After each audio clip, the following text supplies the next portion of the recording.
Plus de 10 000 jeunes ont été embauchés et sauvés du chômage grâce aux différentes demandes d'emploi de la zone industrielle de Glodjibé. Flux de la vision du chef de l'État, Patrice Talon, de faire du Bénin un Bénin révélé. Pour trouver une porte de sortie aux quelques difficultés des jeunes embauchés, le ministre d'État chargé du développement et de la coordination de l'action gouvernementale Abdoulaye Biotchane a effectué une visite sur le site de la zone industrielle de Glodjibé ce mardi 18 juin 2024 afin d'échanger avec les responsables de la zone sur certains problèmes qui pourraient impacter l'élan et la dynamique en cours à la GDIZ. L'objet de ma visite ici, c'est de résoudre les problèmes émergents dans la zone économique spéciale. Et notre engagement au niveau du gouvernement, c'est d'aider les structures qui s'occupent de ceci au jour le jour à résoudre ces problèmes-là et à faire en sorte qu'il n'y ait pas de cessation d'activité, à ce que les commandes soient honorées.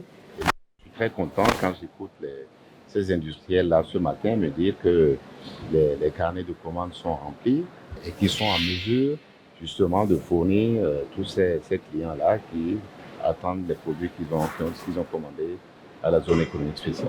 Il rassure donc que les efforts sont en cours pour solutionner ces difficultés. Il y a bien sûr des problèmes que nous avons évoqués ensemble au début de ma présence ici, au cours de la réunion que nous avons eue avec les deux structures chargées d'opérationnaliser la zone.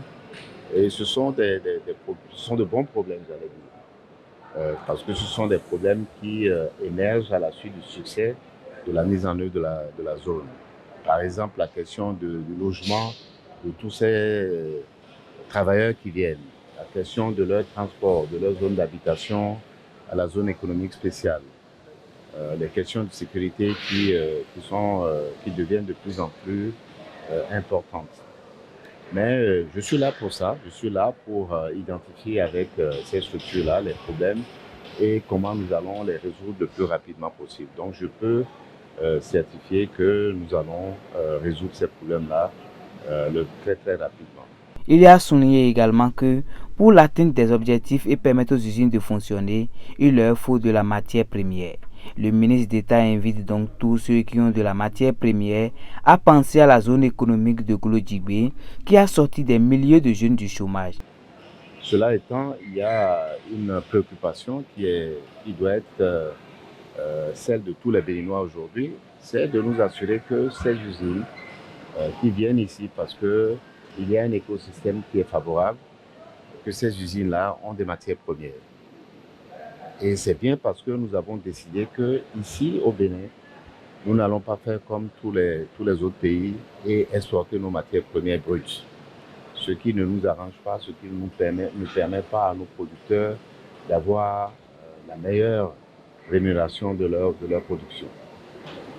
Nous voulons donc que ces produits-là, ces produits agricoles, c'est le coton, ce sont les noix de cajou, c'est le soja, c'est d'autres matières premières aussi, le karité, qui peuvent être transformées ici sur ce site et ailleurs dans notre pays aussi, pour créer davantage de valeur avant d'être exportés éventuellement. Ce faisant, nous allons garder ici la main-d'œuvre. Vous voyez, nous allons d'ici la fin de l'année employer 35 000 personnes sur ce site. Ce sont de jeunes Béninois qui autrement seraient au chômage, comme nous le voyons il y a quelques années. D'ici 10 ans, nous projetons plus de 300 000 emplois dans cette zone.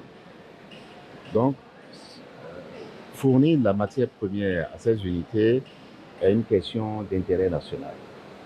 Si nous voulons que ces emplois restent, si nous voulons qu'il y ait davantage de valeur créée du fait de notre production, il faut aller dans ce sens. Donc chacun de nous, même les producteurs, doit être gardien de ces produits, de ces matières premières que nous produisons ici. Éviter que les noix de cajou sortent du Bénin, éviter que le soja sorte du Bénin avant d'être transformé est de notre intérêt à nous tous. Il faut dire qu'au cours de cette visite, le ministre d'État Abdoulaye Biotchane a eu une séance de travail avec les responsables de cette zone, ce qui a permis de faire un point des travaux d'aménagement de la deuxième phase, point sur l'installation des investisseurs ayant reçu un agrément et la sécurisation des matières.